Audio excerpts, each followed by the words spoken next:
Today is the 28th day of January. The year is 2024. My name is 2025. My name is Karuhanga Edgar Matthew, and of course, I am your host. Every morning, we start from 8 to 10 a.m. And of course, we have conversations with Uganda. And these conversations, we do not just have them to scorn or ridicule at any person, but we just want to foster conversations that we think will make Uganda a better place. Abatulaba nga musinzidde wano mu Buganda oba bategera olulimi olulyanako Oluganda mbaaniriza nnyo ku programu yammwe Ŋŋanzi The Mighty Drive Show. Tubeerawo buli lunaku olwa Monday paka ku lunaku olwokutaano okuva ku ssaawa 2 paka ssaawa 4 nga tunyumyamu ku mboozi nammwe. Tuba twogera ku biki ebiba bigenda mu maaso mu ggwanga naye nga tuba twogera ku zino emboozi okuba nga tusobola okufuna ku solutions oba ku bintu bye tusobola okukola ebigenda okukyusa eggwanga lyaffe lino erya Uganda. Olunaku luno olwaleero nga twabasuubiza nina eyali omubaka w'e Nakawa, omwami eyawaabira omusango mu kkooti enkulu ng'awakanya abantu ba bulijjo okubanga batwalibwa mu kkooti ey'amagye era nga babitebeza eyo okuba nga babatrayingira mu military court martial. Omwami ono bamuyita Andrew Kabaziguruka, yaliko member of parliament owa Nakawa, naye ate era wetwogerera omusajja mutunulizi wa nsonga. Ate ekisinza okuba nga kimutuleetesa ak'ensuso kwe kuba nti ng'ennaku z'omwezi 31 omwezi guno gwe tulimu ogwa Gatonnya, in fact sabbiiti eno yennyini kkooti enkulu egenda kuba ng'ekola okusalawo mu musango gwawaabibwa omwami ono ng'agamba nti si kirungi abantu ba bulijjo okuba nga batwalibwa mu kkooti ey'abannamagye ng'ate emisango gyabwe giwulira eyo. Kino ekintu nno kibaddewo emirundi mingi, ndowooza mujjukirako emabega. In fact twogera kati ebigenda mu maaso. Retired Colonel Dr. Kiza Besigye, omwami atali gw'osogamba mu retired army officer, bali mu kuba nga bagezaako okumutrayinga mu general court martial. Kino kyekyalina kubali bammemba ba NUP oba abantu ba NUP abaakwatibwa mu 2021 ne basibibwa, in fact kyakajja babate omwaka ogwaggwa mu mwezi gwali gwa September. Abantu bangi abazze nga batrayingibwa ne Kabaziguruka yennyini omwami ono gwe nnina leero naye baamugezaako mu general court martial. Kati bino nno bye tugenda okuba nga tunyumyamu olunaku luno olwaleero, era oba olina ekibuuzo kiweereze butereevu ng'oyita ku mikutu gyaffe egy'enjawulo. Tuli ku Digital TV ku Facebook ne The Alternative Uganda Facebook, naye ate ne ku YouTube gye tuli ku mikutu gye gimu Digital TV ne The Alternative Uganda. Ak'ensuso tuzze mu mobile studio yaffe tugikomezaawo, era guno omwaka n'emyaka egijja tugenda kugezaako okuba nga tunoonya bannayuganda butereevu gye baba bali basobole okuba nga batubuulira ki kye balowooza ku ggwanga lyabwe, ate na ngeri ki eggwanga lino gye lisobola okuba nga likulaakulanamu. Mwe bannaluzira Nakawa tuli mu kifo kyammwe wetusinzidde okuba nga tunyumya emboozi y'olunaku luno olwaleero. Kannyanirize Honorable Andrew Kabaziguruka. Sebo nkwanirize era kyassanyu nnyo okubeera naawe olunaku luno olwaleero. Weebale nnyo Mwami Edgar ne ttiimu yonna eya Alternative Digital. Okusookera ddala munzikirize namuse abalabi b'omukutu guno.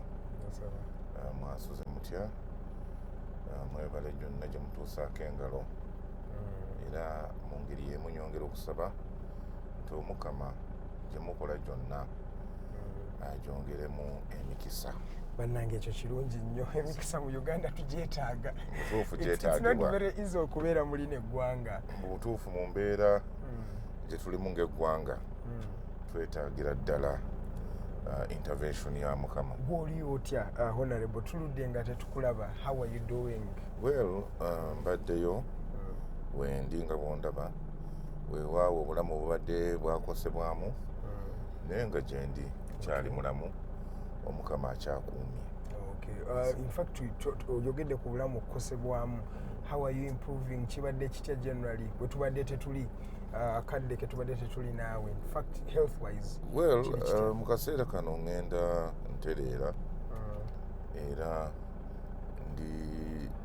nina essuubi nti mu budde obutali bwawala nja kutereerera ddala nsobole okutambuza emirimu gyange nsobola okutambuza emirimu gye tulimu egy'okununula eggwanga tugitwalire ddala mu maaso twongere okuyamba bannansi. Abantu no balowooza nti ebyokununula eggwanga oba ovudde mu position ya power oba ebyokununula eggwanga oba obivuddeko, how do you stay on that lane naye ng'ate toli mu direct politics oba elective position yonna? Well, we natandikira saali mu elective position okuviira ddala mwaka gw'2000 paka 2016 lwe bannonda, egyo myaka 16 saali mu parliament. So bye nali nkola nga bizimba bigattako ku mulimu gw'okununula eggwanga era nkyasobola ddala okubikola wadde siri mu parliament. Parliament si ye avenue ey'amaanyi gy'olaba nti erimu abasobola okukyusa eggwanga. Abagenda okukyusa eggwanga lino tebali mu parliament. Parliament esi tugendayo oba olina platform esingako eyange, naye abantu 5 oba bameka abali mu parliament ate si be bagenda okukyusa. The masses ffe abangi ffe tugenda okukyusa parliament. Bali omulimu gwe bayinza okukola gwakuwa strategic direction olw'okuba balina platform, balina some immunity, naye omulimu ultimately gujja kukolebwa bannayuganda aba bulijjo. Ate okimanyi bannayuganda bo ate batunuulidde bali era ekyo bagamba ffe twabatuma twabasindikayo. Well, mu mbeera eriwo ekyo kijja kusoboka. Parliament mawanga agali mu demokrasiya gwoyogerako nti ono demokrasiya balina kinene nnyo kye bayinza okukola mu kukyusa direction eggwanga giriteekinga. Naye wano woolaba nti mu parliament y'abantu 529 abavuganya balina ababaka nga 10,15,20 tolina kyogenda kukyusa olw'okuba bali abangi bakolera ono ali mu bukulembeze. Alina majority. Ate nga parliament is a game of numbers. Exactly. N'olabira ddala nti n'ekikyamu ekyandibadde kikyusibwa okuyamba eggwanga bali bakiwagira olw'okuba nannyini bwo oli abategeerera abalagidde batwale ekkubo lino.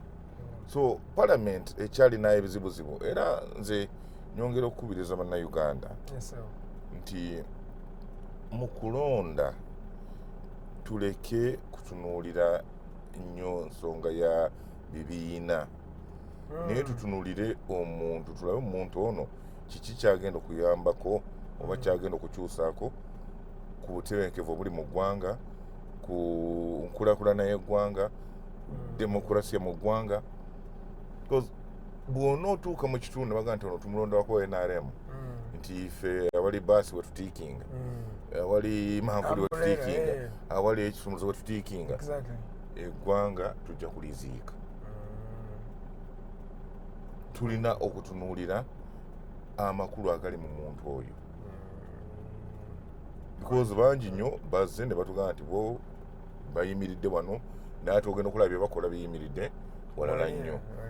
N'otunuulira ababaka abali mu NRM nga ku nsonga ezimu bavaayo ne boogera n'olowooza nti kirabika ono ateredde atandise okutunuulira eggwanga, alekeddeawo okutunuulira oli omukulembeze ali mu kaseera kano n'atandise okutunuulira ensonga eziri mu ggwanga. N'ate ogenda okutuuka okulaba wekyetagisize nnyo ate nga azeeri. So tutunuulire omuntu, tuleke kutunuulira. Naye nnolowooza abantu bakyatunuulira abantu ennaku zino oba tugambe nti ssente ze zibimala byonna because era oba tolina ssente teri agenda kuwa kalulu kati. Well, ssente teri atayagala ssente. Exactly. Ffenna ssente tuzaagala. Naye ate mu kwagala ssente ndowooza twandiyagadde nnyo eggwanga lyaffe. Because bwe tuzimba eggwanga ne tuzimba ebyenkulaakulana ne tuzimba ebyenfuna era naffe ssente tujja kuzifuna. Ssente tetuko zifuna mu kizimbe muli. Olira nali mu parliament ey'ekkumi mu kisanja ekiwedde. waaliwo ensonga enkulu ennyo ng'ensonga ya tugikwatako. Yes, sir. Sente zaali mu palamenti. Mu kaseera ako nali waka nga ndi mulwadde. Nali namenyeka amagulu.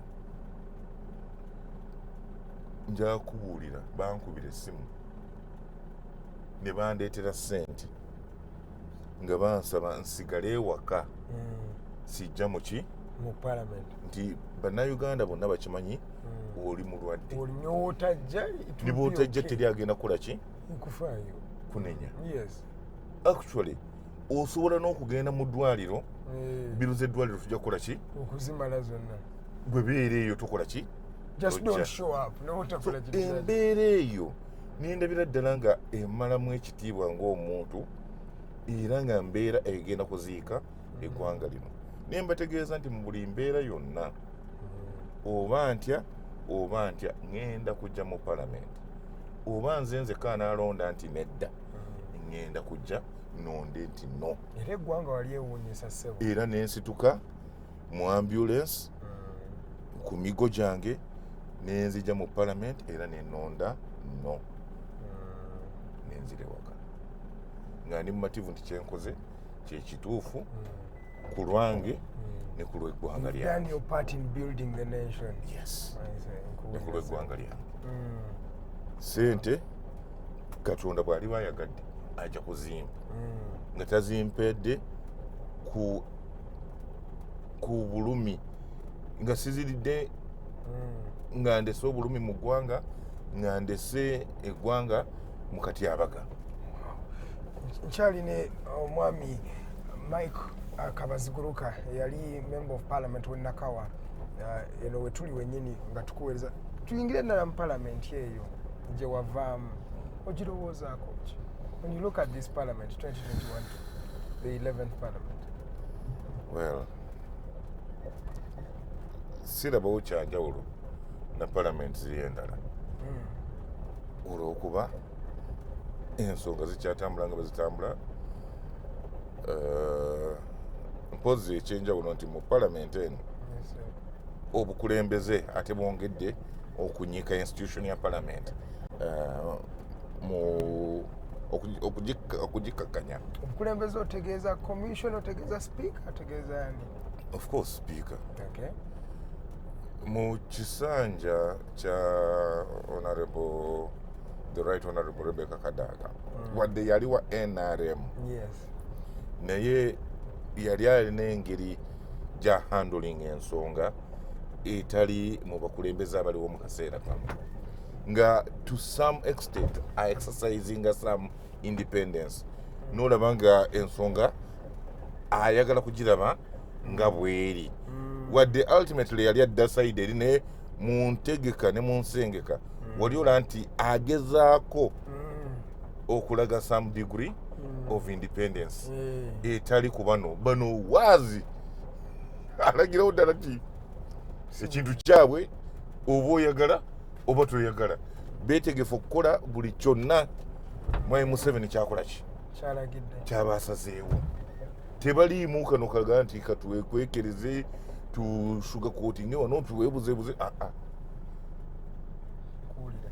bakikubula nga bwe baagala bw'oba toli mumativu gwomanyi bw'oba owulira eggwanga embeera eriwo funa gy'ogenda walala bo weebali. Waliwo nali mpulira nga olwasalawo naye ng'abasinga bonna bagamba nei n'agamba the eyes have it. Naye nga bano bo ate palamenti bongedde okugikola ki okugikkakkanya. Weewaawo bannayuganda baali bagijja mu obwesige naye n'akatono kaali kakyalimu olabira ddala nti baagala buzibu buva mundabayo okubanga there is that sense of bluntance.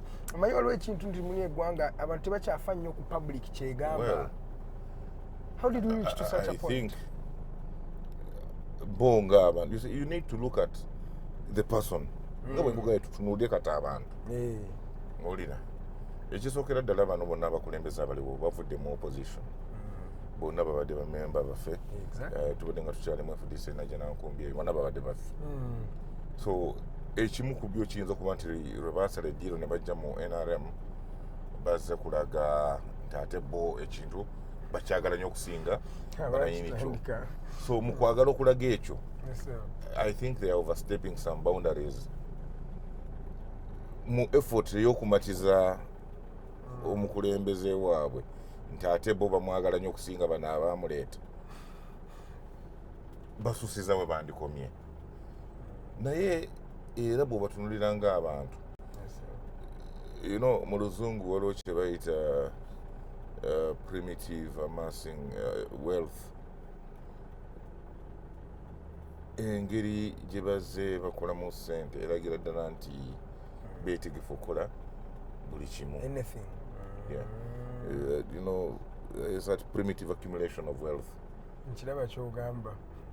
Bw'otunuulira kati nga sipiika aliwo ebintu byakoze mu budde buno obutono olabira ddala nga sente ezowa eziri kuba I saw her donating $1 billion one time. Ne president adonating kawumbi naye omukyala yadonating kawumbi for the cancer run. Ebintu ebyo byonoonye ekitiibwa kya parliament. Tugambe be bokka abakulembeze oba this thing trickles down even to all members of parliament? You see, fish rots from the head.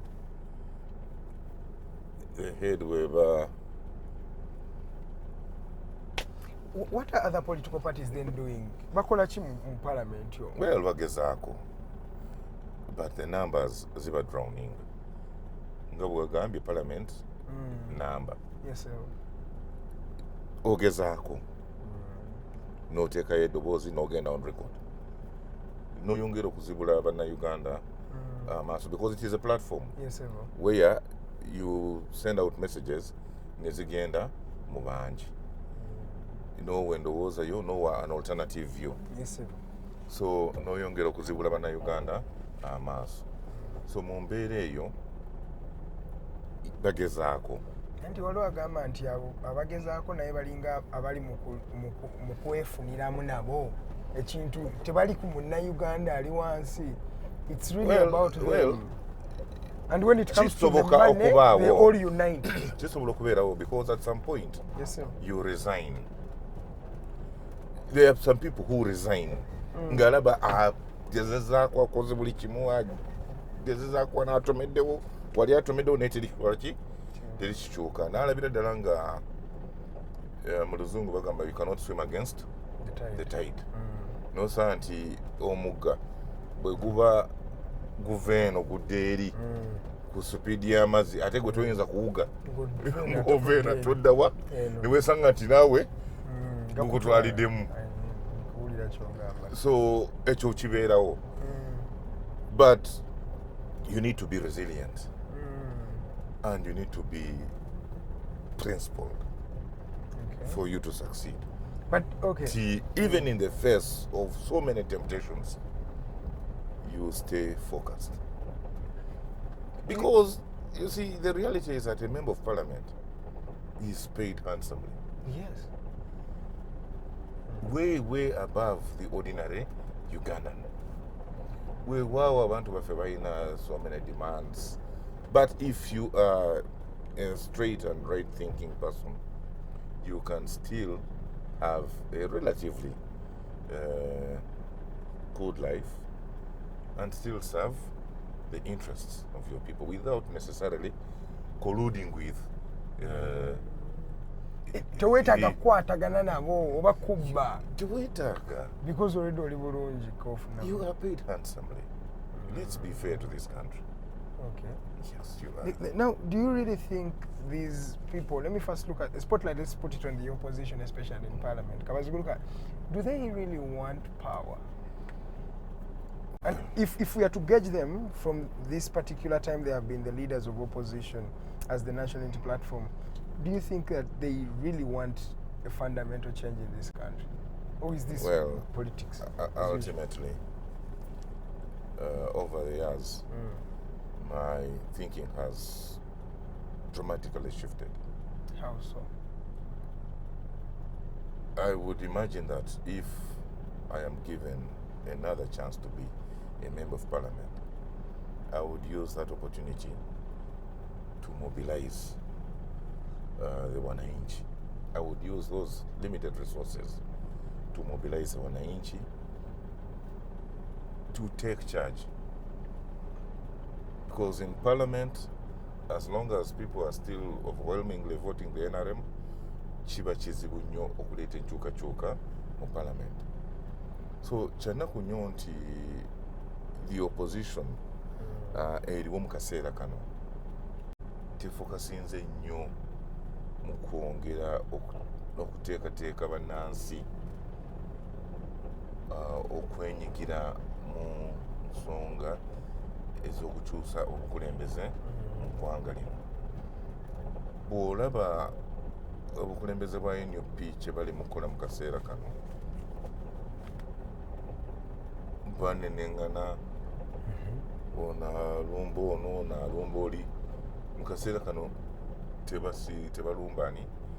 Mwai Museveni. Mwai Museveni ali mu mirembe gye, ali mu kutegeka ngeri ki gy'agenda kubba kalulu 2026, and we are aiding. Tuli mu kumugoberera. Saawa zino Electoral Commission eri mu kuwandiisa balonzi mu ngeri y'ekifuulanenge. Commission yennyini ebizibu ebigirimu mwenna mubimanyi.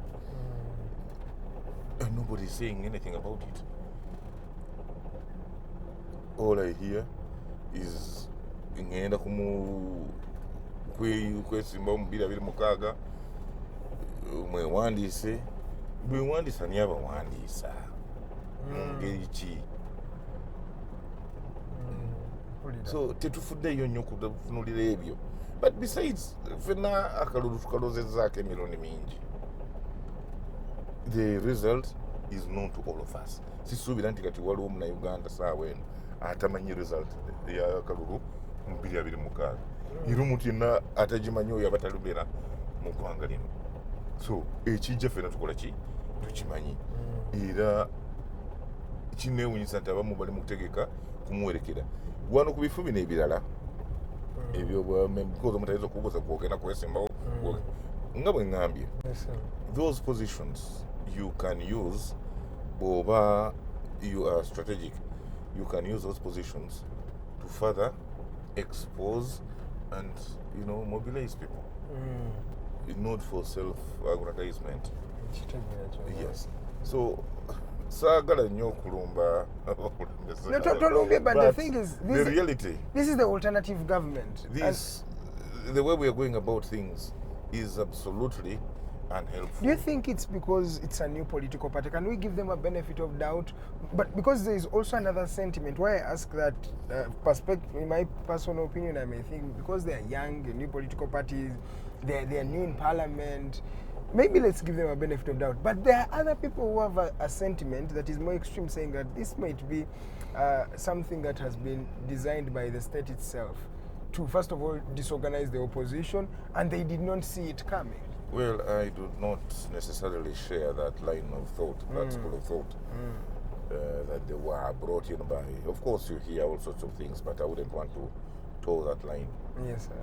Because I am someone who is very open-minded, and I give you a chance to prove which side you fall. And so the jury is still out there on where they really fall. But for the time being, I am of the opinion that they might be on the right side. Tebalina kye baakoze kiyinza kunkyusa ndowooza eyo. So nsuubira intentions ezo, but maybe engeri gye bakikolamu yeetannaba kuba nambulukufu kulaba ngeri ki gye tuyinza kwaŋŋanga gavumenti eno. Okay. Oyogedde ku political parties, nenzijukira nti naawe oli ku PFF. In fact, you're part of the electoral committee. I am part of the electoral committee. I am the chief electoral commissioner of the FDC, the real FDC, not the other entity that holds out as FDC, still occupying Najanankum. Why do you want to start a political? You have started Ngogambazino. Political parties is not the solution, but you're behind an idea that is starting another political party. There is a vehicle. We need a vehicle that brings us together, focuses our thought processes. So party tugikozesanga ekintu ekitugatta tulyoke twaŋŋange ebizibu togenda kusinziira waka okole kyoyagala n'oli asinzire wuwe n'oli asinzire wuwe weetaagawo ekitugatta ekituleeta awamu wetusinziira okwaŋŋanga gavumenti oba ekibiina ekiri mu bukulembeze mu kaseera kano so pate yeetugatta yeereeta obwongo bwaffe bwonna awamu a meeting point. Can't you just unite in a pressure group? One would say people power had united and well it is possible, but ultimately as I said waliwo ate season elective politics where you need to send some troops. So you see now isn't that selfish, Kabaziguruka? Where you need to send some troops. No. As I said, where you need to send some troops that will use that platform to further the message. For example, if as you see, Honorable Semuju goes to Parliament, he talks in Parliament and the whole world is listening.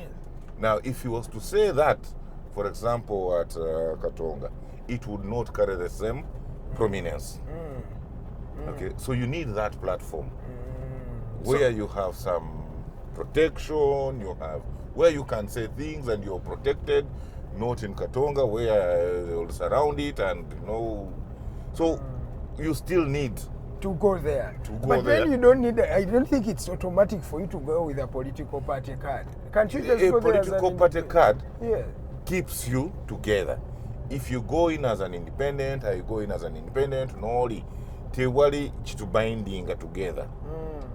So ngabwe ngamye nti political party keeps us together. It focuses, for example, leadership, because even out there, uba bwetaaga leadership. Ngabo ogambye twalina people power. Ate yali ebaleetedde amaanyi. People power yaliwo, but yali tesobola kugenda mu parliament as people power. For example, NUP would not be leader of the opposition. Mwalimu Museveni yali asobola okufuula party endala nefuna ababaka 10 nefuuka leader of the opposition ninga party mweri ye nati oli wagamba wafuuka okuva mu people power noyingira NUP ate wejjako abantu abamu, for example Kabaziguruka ayinza obutakwegattako omulala naye ajja kudduka kagambe kati ate political party ffe tuli babbulu olaba nga we mwawukanye nga bwe nkunyonyodde nti waliwo oludda oluvuganya gavumenti, waliwo oludda olw'ekibiina ekiri mu gavumenti n'oludda oluvuganya. Kati mu parliament oyinza okugenda nga oli wa NRM nga bw'obalaba. Now bw'ogamba nti bw'ogendagenda nga people power oba independent ani mu parliament esayidi ziri bbiri, sayidi eri mu gavumenti ne sayidi evuganya gavumenti. Kati gwe bw'ogenda nga independent, gavumenti eri mu bukulembeze bwefuna pati emu nefuna ababaka oba 10 oba 2 ye beera leader of opposition nosanga ti ate ye bakulembera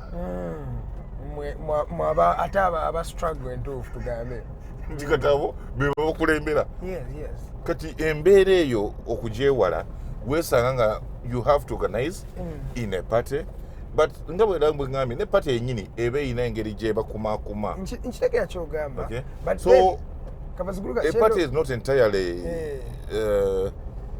for doing position. Exactly. I know what you're saying, but you are bringing it from a semblance of normalcy, where you are in a dispensation of democracy. You are fighting someone who has who has been entrenched for 40 years. You say he has been entrenched in power for 40 years. And you are using the very same organs to say that you're fighting him. I was thinking, can't we play outside the box? Well, nga bwe nkugambye come on. Weetaaga platform eyo. So there is no other way. Eneweera kunyigiriza asobola okulemesa buli kimu. But in parliament, as a member, you have a right to speak and send out your views. So you still need that platform. Whatever shortcomings, whatever weaknesses that are systemic, or you still need that platform to further the struggle. Usigala weetaaga parliament. Because wadde tulinayo ababaka batono naye era eddoboozi okola ki oliwulira oliwulira wulira eddoboozi oliwulira eriwakanya litambula lisaasaana singa abantu abo tebali mu parliament even these talk shows nezimu mwandi bali temubamanyi kukola ki kubayita and other media houses and bali tezibayita to give them that prominence and that opportunity to send out their message. But because they hold some of those positions, whatever weaknesses, because they hold those positions, you still call them. Okay, I'm still with Honorable Mike Kabaziguruka. He's the former member of parliament for Nakawa. I think now it's divided into East and West. East and West, yes. We're entering... Of course, that is one of the achievements, the Nakola one. Because when I became MP, yes, sir, it was MP for the entire Nakawa. Yes. Nakawa had one of the biggest voting populations in this country. At the time, Nakawa never belonged to Mtwala Bilimwesa. And size-wise, you wouldn't compare it with Makindye, which had 2, Rubaga inabiri, Kawempe inabiri, why 1 in Nakawa? Nalabira dilanga chinyigiriza be Nakawa. Okuba n'omubaka omunga Makindye inababiri, Rubaga inababiri, Kawempe inababiri.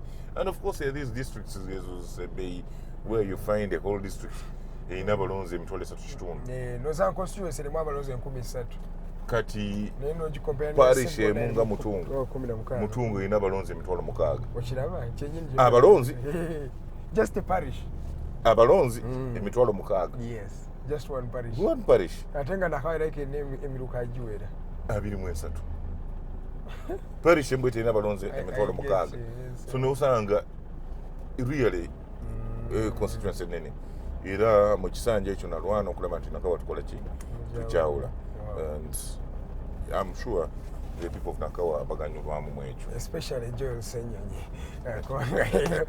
but as we're entering the especially Joel Senyonyi Kabaziguruka tuyingidde akalulu 2025 but the opposition looks to be at their worst. Even today you're going to see omusajja yababbya akalulu. Well, let's just be honest. You know, I wouldn't look at it that way. Because things may not be so apparent. Biyinza okuba tebiringa bw'obiraba. Gwe nga mu ndowooza y'olaba naye nga tewaliwo. You see, we always have strategies on the table and under the table. So tuyina bingi bye tukola okwetegeka ate tutayinza kujja kuteeka ku mpewo kutegeeza ate oli bwe tugenda okwaŋŋanga nti tukutegekera bwe tuti so ebimu tubikola naye bijja kumala ekyo kyoyinza naye kati ate saagala kubalabula kubazuukusa but secretary tulabe DP eri mu alliance n'omukulu okulwanisa UPC yebakadda FDC eyawakanyemu 2 NUP abakulembeze bali mu kwekuba njagala ombuulye DA mpya naye ejja yavudde nayo yiyejja but everybody buli omu alinga ayawukanye sebo how are you going to era kirungi ogambye alinga ayawukanye nene njawukana mweziri I just wanted to be polite ezo goyinza okuba bw'okiraba bw'otyo bwe kiri sebo naye nga ffenna tuli mu kwetegeka enteekateeka zigendera ddala mu maaso ffe nga PFF tulinda electoral commission etuwe certificate yaffe amangu ddala nga bagituwadde mujja kutulamu mujja kutuwulira tujja kubalaga direction because you see the beauty is PFF is really composed of strategic thinkers.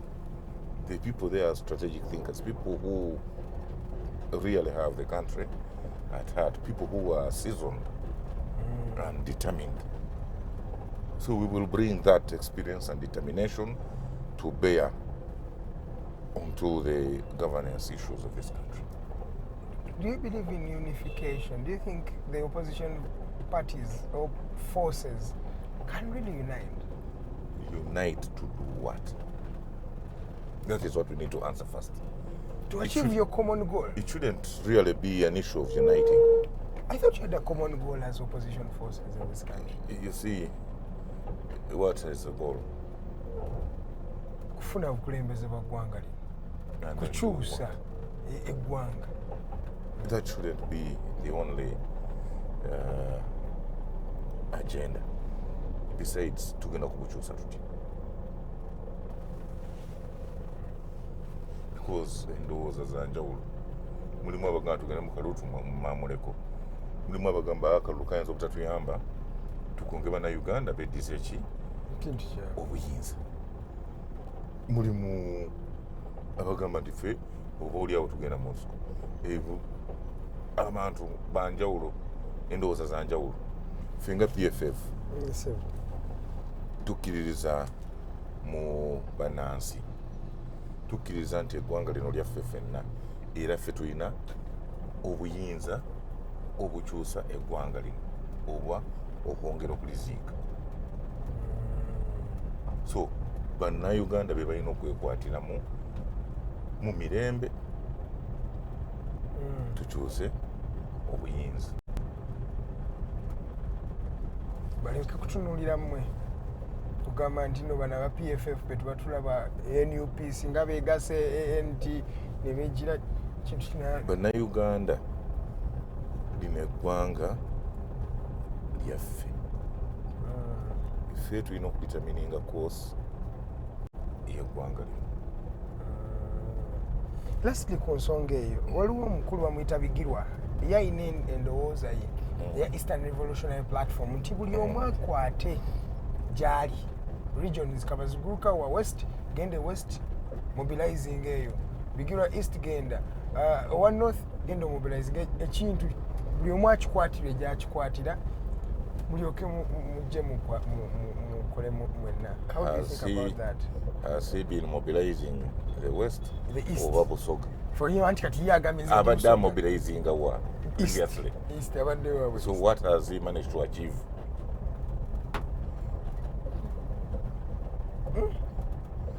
Because sisuubira nti abadde mobilizing wa mu West era bulijjo abadde mobilizing wa East. JU ki?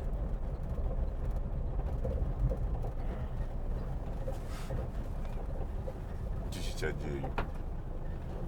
Kyanjawulo ki kyagenda okuleeta kati? Because Bigirwa mumanyi abadde yeesimba Kamuli. Yes, sir. Emirundi gyonna. Era gy'abadde mobilizing. Yes, sir. Siraba kikyagenda kukyusa by saying that to mobilizing mu East where he has been. No, he's saying everybody should go back to his stronghold. But he has been there. So talina kipya kyaleeta.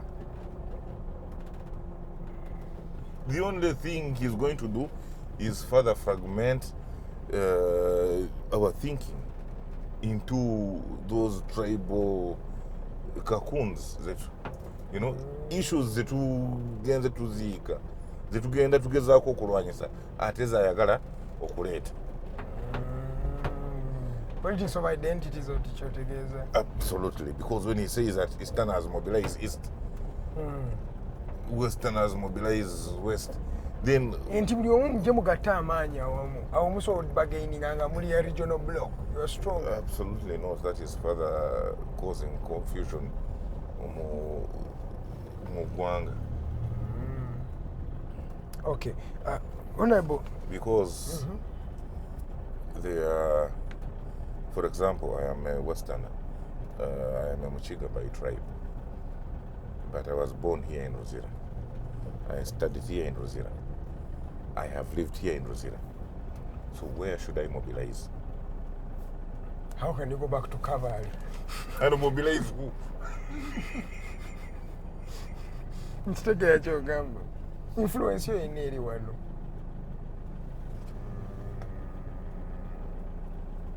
Who will I mobilize in Kabale? I get you.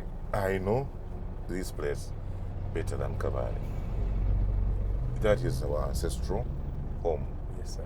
But I have I was born here, I have lived here, I have grown up here. So where do I mobilize? But anyway, let's look at the bigger picture. I'm saying you cannot say Easterners mugende muchi mu East, Westerners mugende mu West, because at the end of the day, let's assume we all succeed. When we come, what do we discuss? How to share the national cake? Do we now say Buganda in a majority of the numbers in terms of constituencies will be the leaders? Or how do we then come to agree on some issues of leadership, on sharing the national cake? Do we still use those tribal issues? Because you will need to do that. You'll have to have that hard conversation. Those are issues that are going to cause more confusion. We are not in any federal establishment where we could have set rules. We are not in any federal arrangement. We are a republic. So I don't see how Bijira's idea really serves the purpose.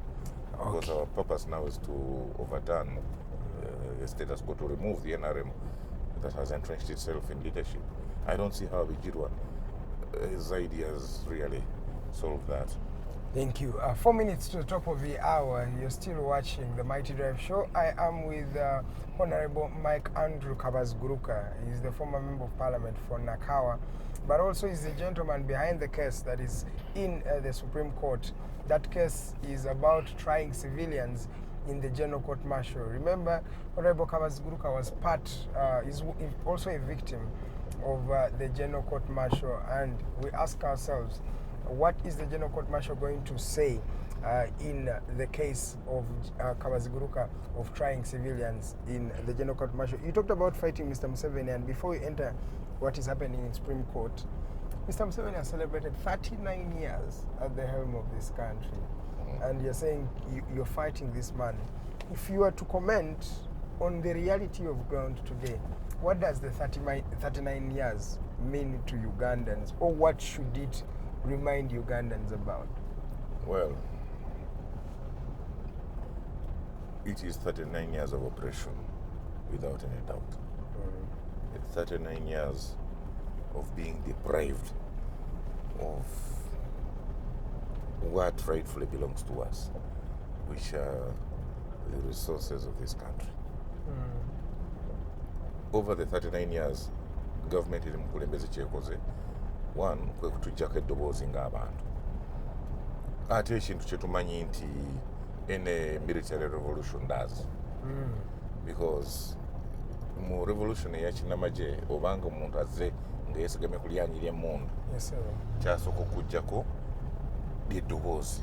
Eddoboozi ne lidda mu bakwata mundu. Because emmundu yeewambye obukulembeze. So si maanyi g'abantu, so si ddoboozi ly'abantu. Kati kyekyo kituuli abagamba nti kati mwafuna ku bwogere, osobola n'okubeera wano Kabaziguruka n'oyogera byonna by'oyogera n'omala n'oddayo. That is something that General Kuleja was even saying. You see, as long as the power is still with the military, all those are side shows. If Kuleja are side shows. Besides, Kuleja should not be the person talking. Kuleja, ate kati oyogerera amagye oyogerera government.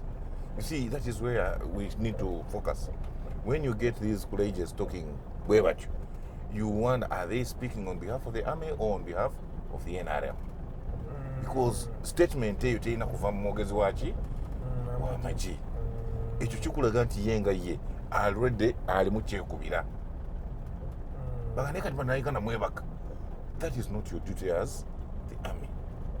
The army is supposed to be subordinate to civilian. No, he's reminding authority. you of where you once were. It is not his business. The roles of the NRM, or rather of the UPDF, the duties of the UPDF are clearly spelled out in the Constitution. And engaging in politics is not part of it. anti kati Kabaziruka waba ali mu kuwaayiriza omuntu yasirike busirisi kubanga naye agamba myaka 39 eggwanga lino lina weeritadde. That goes further to buttress the point I am making. Nti obukulembeze saawa eno amaanyi gali mu ki mu magye. So tetunaba kutuuka gye twagala where authority is within the civil authorities. Abantu ba bulijjo. Yes. Amaanyi gakyali mu bakwata mundu. Whatever facade that you see is democracy. Democracy eno gyolaba is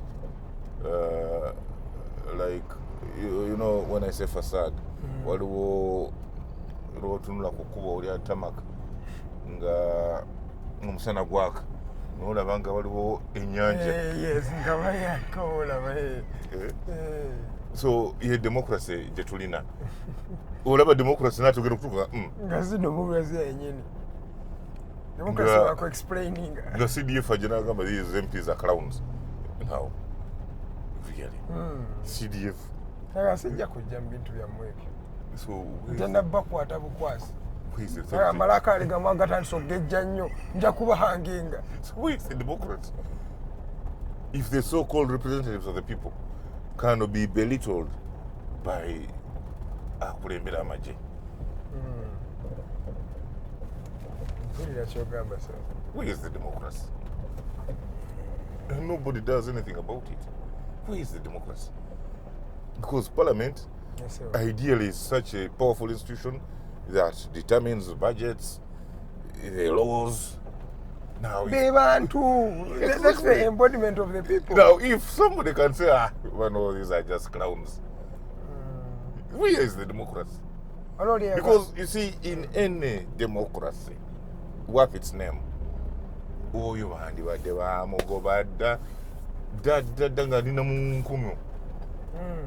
omukulu yagamba mwemala taite musobola kufuga lino. But you see, if there was another rank beyond general, he would probably already be promoted. Now that goes to show that omukulu akiriziganya nanchi noli kyabakola. And it goes further to buttress my point nti bukulembeze amaanyi gakyali muki mu magye nti emyaka gina 39 n'akatono ke tubadde tulina bagenda bakola ki. The longer he takes weyagira wali olaba maybe mulimu some direction that is pro people naye kati n'aka katono ke yali amaze okwachivinga nako akoze eki kera wadde bannansi nako agenze akabajjako because emabega kaawo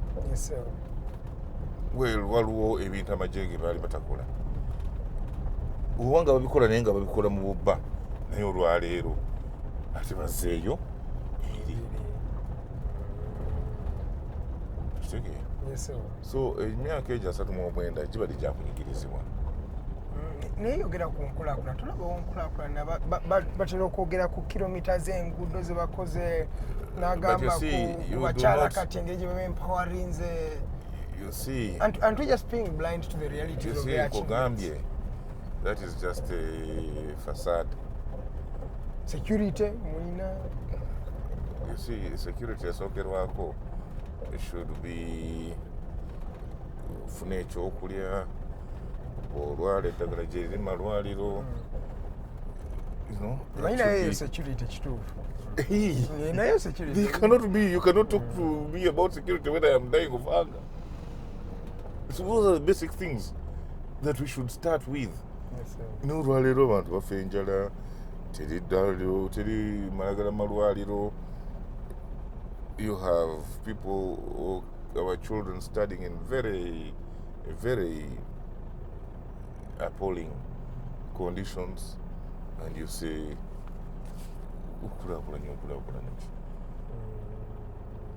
because it is me and other Ugandans abagenda okulakulanya eggwanga. Now bwe tuba tuli mu mbeera embi ennyo nga saawa eno tuli mu survival mode, tunoonya kyakulya, omuntu anoonya lukumi lwakulya chapati ne what you call chikomando. Exactly. Now how am I going to add to the development of this country? So you need to develop the human capital first. Exactly. For us to have sustainable development in this country. Development is not borrowing from China no Zimbeku, borrowing from the EU no Zimbeku, borrowing from the African Development Bank no Zimbeku. No, whatever. Border to border. And you even have the audacity to say Katolaba, Twakola Makubo, Namwe, Manikako Mogu, Amukeke. But you see, because I have always heard him complaining. Yeah. But the only thing you people are using the roads for is Kwarika Mogu. But what do you want people to do? What options have you given them? The roads are there, but you have not empowered them to use the roads productively. Really? Because we are just borrowing. Kuzimba makubo. Then what the chendo was that what is sense of accountability? Muline Gwanga anti, for example, when but who should hold him accountable? The crowns? But who should hold him accountable? Is it the crowns? Ugandans. But you see, Ugandans. But what Tuaranga, because. But you see, they don't care. The CDF has told you that these so-called MPs are crowns. So who should hold him accountable? It should be Parliament, because Parliament has the oversight duty. Now, if the CDF thinks that these are clowns, then how can they hold, if they can't hold the CDF accountable, then how can they hold the Commander-in-Chief accountable?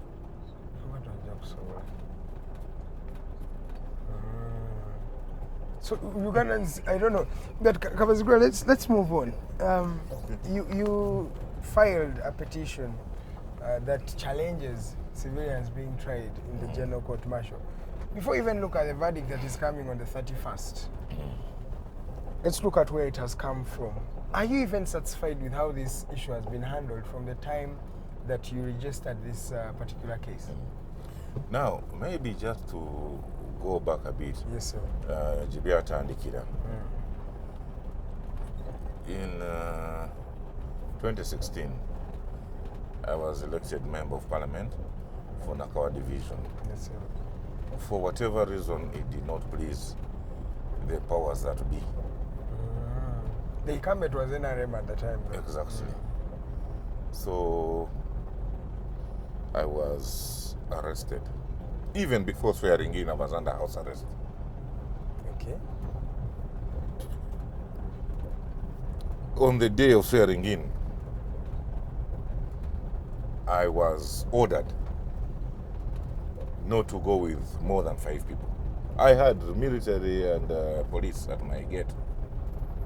And they told me, on the day before, they told me, now you are free to go to town and buy a suit. On the day before. Again, I'm Tony. I was literally released for a few hours to go and procure a suit. Yes. Yes, sir. So on that evening, they came and said, now we are going to allow you to move with only 5 people. Should you move with more than 5, then you will not swear. Singa kakutanda notambula n'abantu abasuka mbatano. Yes, sir. Tojja kulayira. Tojja layirayo. Ntambula ne muganda wange. My aunt. Yes, sir. The person who proposed me and the one who seconded me. And my son. Only. As the powers that be had ordered. Nengenda nendayira mu bubba nga atali mukulembeze w'abantu nga atalondebwa abantu bano. Nengenda nendayira amangu ddala nga nakamala okulayira ne banziza under house arrest. Ng'olubagamba kiki ekikusibya oba nga tebannagamba? Nti tulina olukwe olumwamula ku gavumenti. Okay.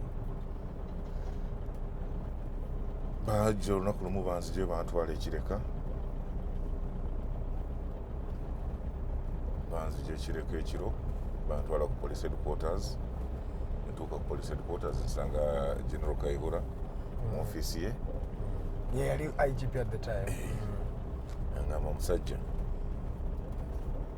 kiki mugamba nze sirina buzibu angamba mbadde nteesa tukole bwe tuti mugamba general eyo kitunulayo tukole tuti ng'ategeeza ki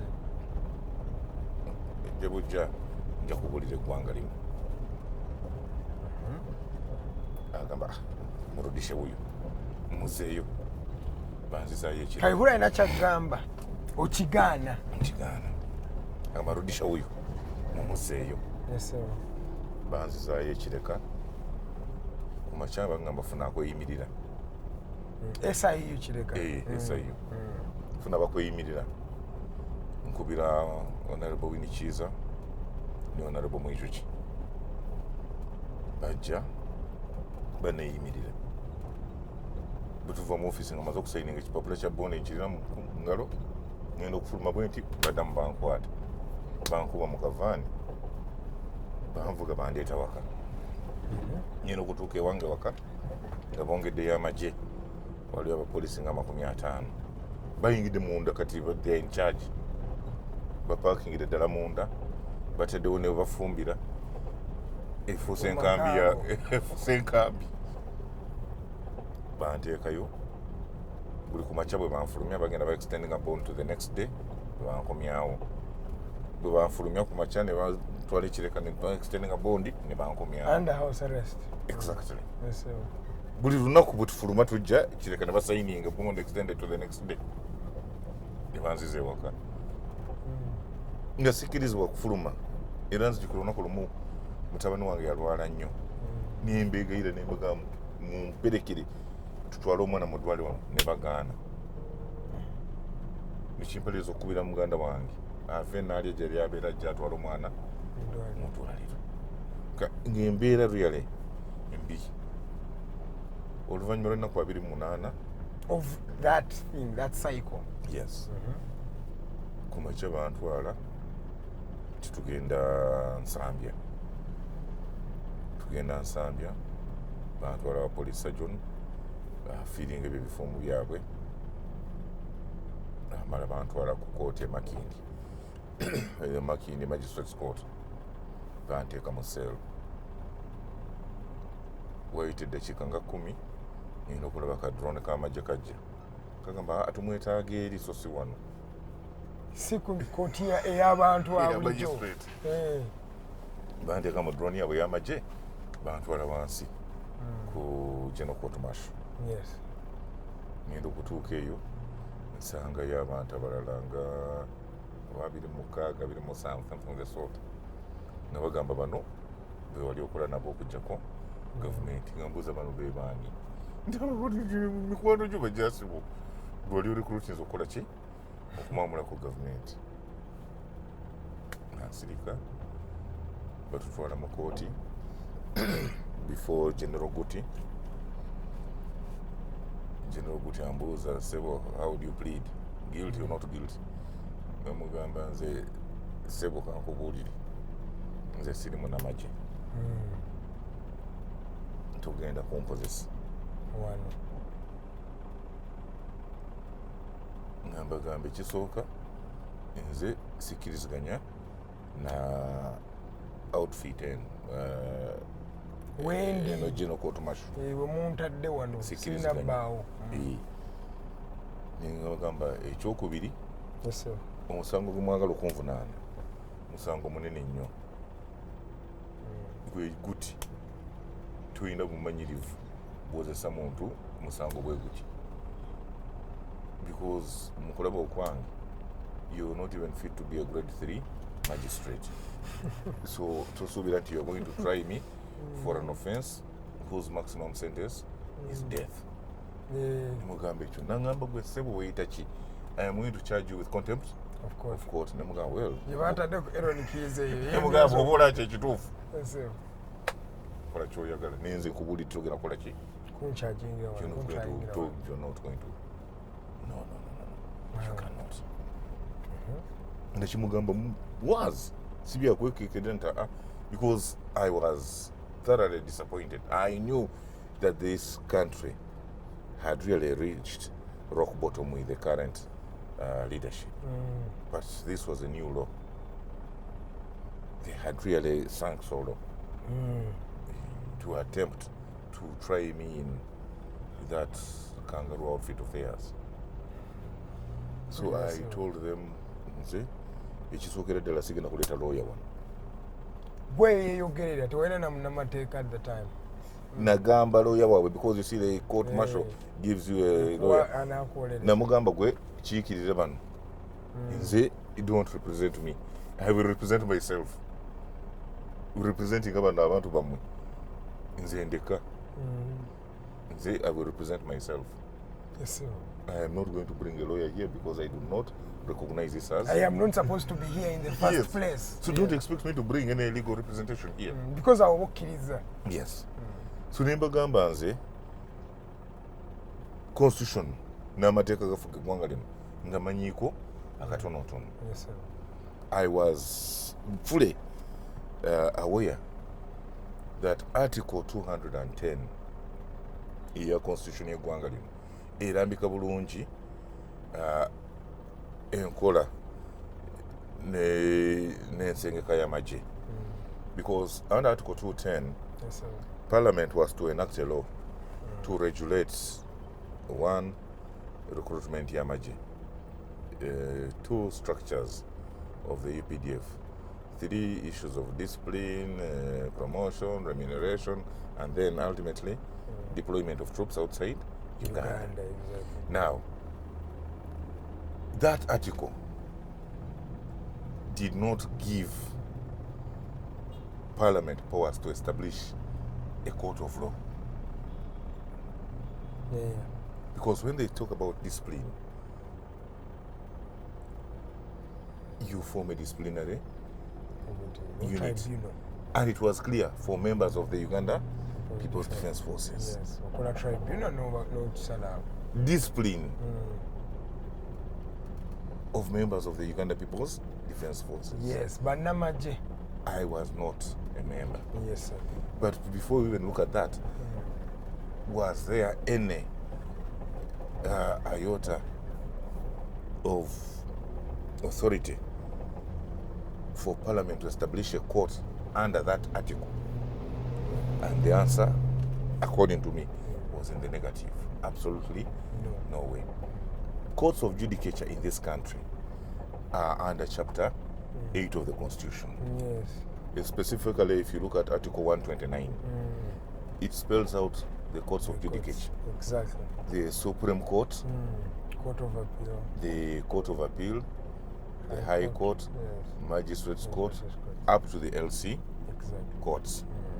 Nti ne bw'oba oyagala kuteekawo kooti endala yonna, you do so by force of that article. Exactly. Like, for example, when they set up the industrial court, it was still set up under Article 129, which is Chapter 8 of the Constitution. Yes, yes. Not under any other.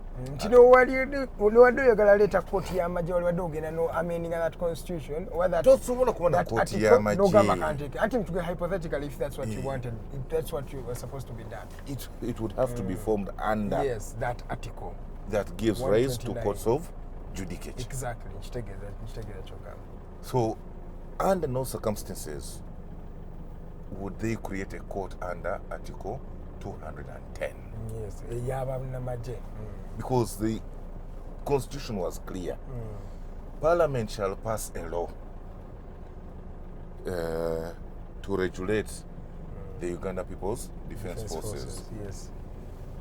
And specifically, the wording is very clear, dealing with one, structures and organs of the UPDF. Two, it talks about discipline, promotion. Three, that UPDF shall be recruited from all parts of Uganda. Then four, how UPDF can be deployed outside the Uganda. borders. Now, how do you then establish a court under that article? Kitegeera kyogamba. How? Kyali tekisoboka practically. So I was clear that there was no way I should be tried there. Besides, looking at the structure of a court of law, the independence, the qualification of judges, and really, the UPDF yali tesobola. Because bw'otunuulira setup yaabwe okimanyi nti mu magye eba order. Now you have the government, in this case Mr. Museveni as the complainant against me, njagala kumuggyako mukulembeze. He appoints a chairman of the GCM who swears to protect him and listen to whatever he says as the president. Yenga munamaje kyaswera inde. Exactly. That is the oath he takes. Yes. Then you have the prosecution by the same, who same have also sworn to serve him. Then you also have a defense counsel who also swears to serve him. Exactly. Now, you find yourself... He has the referee, he has the stadium, he's the owner of the ball. You find yourself, you're going to play a match. You have a judge advocate seated there who has sworn kuwuliriza buli kumana chief kyakoze eki kyagamba. So where is the independence? Kati we're pleading about you. How did it unfold?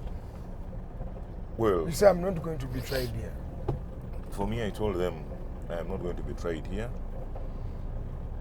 They remanded me to Chigo prison. I went to Chigo. The next court appearance, never nuna in a double cabin, Yamaje. I went to the GCM, but on the third time, when I stepped out, nenda banga motoka yawe Yamaje eriwo. Embaganze sigenda. Embaganze sigenda mu court. Mwakwata nemuncharginga nemundeka mikono gyaki ya prison. Sawa ndi mikono gyaki ya prison. Okay. Emotoka bwe basi ya prison sigenda. Amagye ganindewa ku GCM naye tegagenda kunona wano. Nengana. Uganda prisons. Nengana. Aba prison ne bajja mu GCM ne bagamba mulwadde tasobodde kujja mu kooti. Nze nagamba osi ne mugamba sebu ne bweba wheelbarrow nenga ya prison eriko yuyu nja kugituulako tugende. Naye sigenda kuddamu kutuula motoka z'abasajja wano. Oba temulina motoka nga prison wakiri muleeta akagaali wa wheelbarrow oba tutambule. Naye sigenda kuddamu kutuula motoka z'amagye kugenda. Where do you get the audacity? Musajja bakuleetera amagye oganye. In Not my many mind, Ugandans have that mindset. In my mind, I was clear that I would not play any role in promoting an illegality. I would not lend myself to an illegality. I said no. But I will not go. That prison neja mu court negamba uyu mulwadde tesobodde kujja. But I was there. I was okay. I simply refused. Until they brought their van when we were drawn by prison. UU0214. UG0214U. Kebaleti. Nkajukira bulungi because ne suti yange yayukiramu. Mu butimba bwako. Yes. So I went. yes, sir. Now, when they wanted to start the trial, I objected and gave my reasons. The same reasons I'm talking. I showed them the constitutional applications, provisions. Failure, to be man, we have jurisdiction to try you. So I instructed Rakafus and Company to seek bail elsewhere. So first, we applied to the Civil Division of the High Court to asking them to quash the proceedings, the GCM. And unfortunately, the judge, some lady judge, I don't remember the name, ruled that the case should proceed, that I should be charged before the GCM, which I thought was very unfortunate. So I instructed my lawyers again to file for a bail application in the Criminal Division of the High Court, which they did. And the DPP did not turn up in court, so it was ex parte, because DPP are interfering in issues arising from the GCM. So we went to the Criminal Division of the High Court before Justice Yasin Nyanzi. Yes. And he granted me bail. And I walked. So when I came out of prison, I linked up with Honorable Segona of Lukwago and Kapan Advocates, and we decided to petition the Constitutional Court on the grounds that I have been telling you about. But just kutunyonyola kubanga oli mu General Court Martial naye kooti enkulu mu criminal yekuwa bail. Yes. Kikwatagana kiti ekyo. You see, mu interpretations zonna ezaali zibaddewo okuva emabega ya Joseph Tumushabe, ya Dr. Besigye n'endala, clearly bagamba nti court martial is below the High Court. The High Court. Okay. So High Court is okusalawo wali implemented. And the president had been there because General Senjusa had been released by the High Court on bail. Yes. So there was a precedent. So the same way General Senjusa had done it is the same way I did it. Ne bampa bail. So bwe bampa bail, we now file a petition challenging the GCM, asking the Constitutional Court to pronounce itself on whether the GCM is a competent court of jurisdiction. We were challenging Section 2 and 197 of the UPDF Act. We were also looking at the structure and the independence of the GCM. And but we are filing a petition here. We also asked the Constitutional Court to grant me an interim order staying proceedings za GCM, which they did. So ne bampa interim order. We appeared before a single judge, Justice Remi Kasule, who granted an interim order stopping proceedings in the GCM against me. Then along the way there was a ruling, I don't remember which case, where they say that an interim order could not be issued by a single judge, that it would have to be before a panel, that the decisions of the Constitutional Court cannot be before a single judge. So when that happened, we now went before a panel of 5 who upheld the same decision and issued an interim order to stay proceedings of the GCM pending disposal or the hearing of the petition, which they did. And in 2021, a ruling was given, and the ruling was in my favor. It was to the effect that the GCM is not a competent court, and that it should not try civilians or even army officers for non-service offences. Now, there is a provision in the UPDF Act that brings all cases under the armpit. I think it is Section 2 of the UPDF Act, which defines service offences to mean all offences under the UPDF Act, but also under other laws existing at the time. So that was really broad and giving the GCM too many or too much power. Yes. So we challenged that as well, and it was declared unconstitutional to the extent that it gave the UPDF that breadth. So I was now relieved. The Constitutional Court had pronounced itself and said you are not subject to military law, so you cannot be tried. Ordering the DPP, if they have anything against me, to produce me in the rightful court. They were not exonerating me. They were not saying you did not do anything. No. They were saying if indeed you have a case to answer, let the DPP take over and produce you in a civil court. Unfortunately, the Attorney General decided to appeal that ruling. And in 2021, appeal number 2 was filed by the Attorney General. We appeared before the Supreme Court,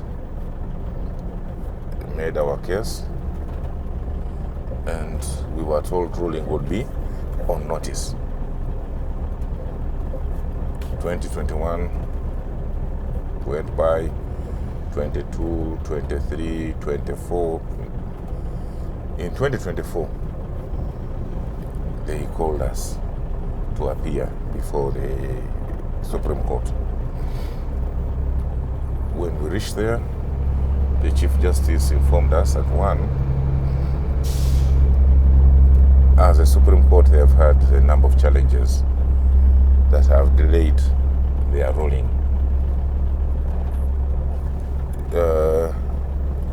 Primarily, 2 of the judges who had the petition had since passed on. May their souls rest in peace. That is Justice Ruby Apio Aweri and I think Stella Raj had passed on. So, according to him, they passed on before writing their judgments. So they were not able to proceed to deliver the ruling. So they introduced 2 new members to the panel and informed us that they were going to rule on notice again. They also told us that the premises from which they operated previously had caught fire. So that disturbed their work schedules and the environment that they would really need to concentrate and give this country a ruling. And we said, fine, well, there's not much we can do, but do it first. Yes. Because we have so many Ugandans out there, abongera kubonabona, bibongera okusibira mu GCM, nga tetukimanyi tukooti eteri mu mateeka. Bannayuganda bangi, bano abavubuka ba NUP, abakaramoja bangi nnyo ababonabonera mu kooti, FDC, now also Dr. Besigye, not for the first time but the second time. So, because this country has competent courts, why do they find these charges only fit and standing in the GCM? Why can't they go elsewhere? Do they believe that all these judges that we have here are not competent enough to handle those cases? That they must be handled by these brigadiers or generals or what?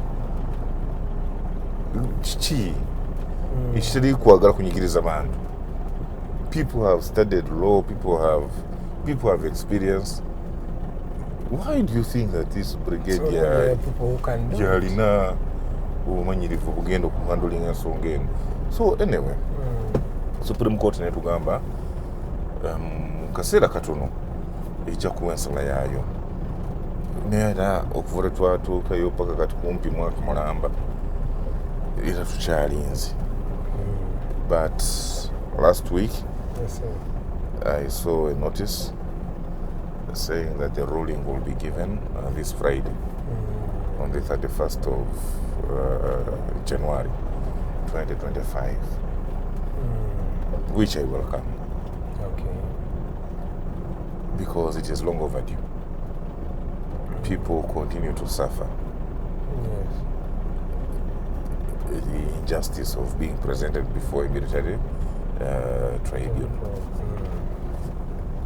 for cases that can be heard and should be heard by competent civil courts which are existing in Uganda. So if the Supreme Court confirms that yes, it's okay to try Kabaziguruka and other civilians in the GCM, that means you're going to go back and start battling the cases that you have. That is what it means. But I am very optimistic that the issues we raised, that the issues the Constitutional Court agreed with, will still be,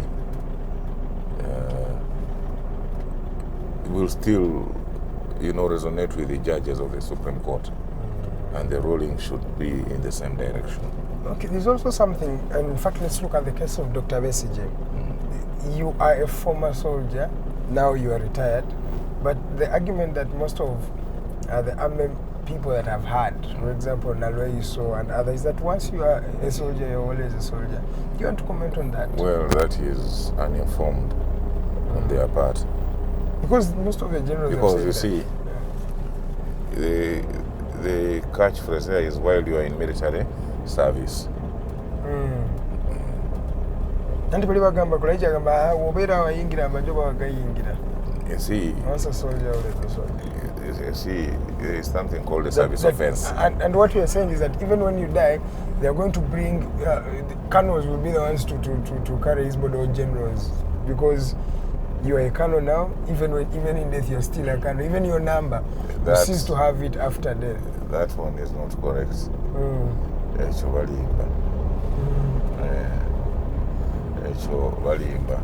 Because their act, the UPDF act, is very clear that you are tried for service offences. The question is Besigye in service? Not now. He ceased being in service. You see, it is ignorance on their part. So tulekera okufuna amateeka kye twagala gabeera. Omanyi in this country amateeka oli ayagala likolenga likolera ye. The catch was there is in service. The question is he in service? No, he's not. So refer Kulaija and the others to their act and tell them to better study it. But okay, ademu yetegereze act ye alabe kiki egamba. Lastly, on this issue, how confident are you? Because Chief Justice Alfonso Winyidolo, everybody knows, has been a cadre and a former lawyer of Mr. Museveni himself. How confident are you as you enter that place that gives justice? Well, as I said, the issues we raised are glaring. Yes. So yerabise. Kada or no kada, there are things you can't change. You can't change the provisions of the Constitution. You can only go by them. And I believe that is what he's going to do. He's going to do the right thing. He's going to do the right thing. He has 1 year to retire. And these are guys who have aspirations, maybe international postings after. So I don't think he would want to soil his legacy. You know, he's going to do the right thing, and I am very optimistic that he will do the right thing. Okay. Whichever way he rules, I am optimistic that he will do the right thing. The right thing. Okay. Thank you so much. As we're coming to the end of this conversation, 2025 and beyond, what's your plan? Are you bouncing back in elective politics? Well, ordinarily, I would say I am studying the environment. But, of course, as a person, I think I will offer myself again for election, because I believe I have a big contribution to make. In my first term, I got a number of challenges. I was bedridden for a long time. I had multiple accidents, and which really disturbed my performance and presence in that house. Someone even wanted me to ask you about that accident, but I wanted to first conclude that. Well, it was scientific to say. Exactly, some people think was that it was scientific, modified. exactly. But, you know, the Most High is still by my side and on my side. And he's been faithful, really. He has been faithful. Despite the challenges that I've gone through, he's been there. And he shall see me through the tougher tests. So, I sure did Katonda wali now. Wali. BMPCM bingi. Byenda bye bingi. Ojanga manyi bali mwezo NUP. Well, why are you going for Senyonyi's? No, I am here in Luzira, so ordinarily I would contest here. Exactly. And that is what I'm going to do. You see, it is my thinking that what I offer the people is what they will decide. Chichemba suubiza chichengendo kubakolera. Chichenkoze chebalabako chichemba suubiza chengendo kola. Kujja okusinziira okukola ki okusalawo oba nze mutuufu oba nedda. Nze ng'omuntu ndi mumativu nti byempiseemu ne byendabye byongedde okunteekateeka okuwa bannayuganda obukulembeze, because you see, when you become a member of parliament you now transcend the Nakawa, you now become a national. Exactly, you'll touch issues that concern Karamoja and other places. So kinyongera okusuubiza bannayuganda nti my presence ejja kwongera okuwa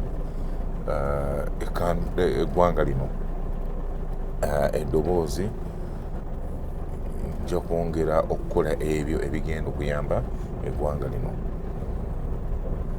Petition eno tegenda kuyamba nze ng'omuntu, egenda kuyamba eggwanga lyonna.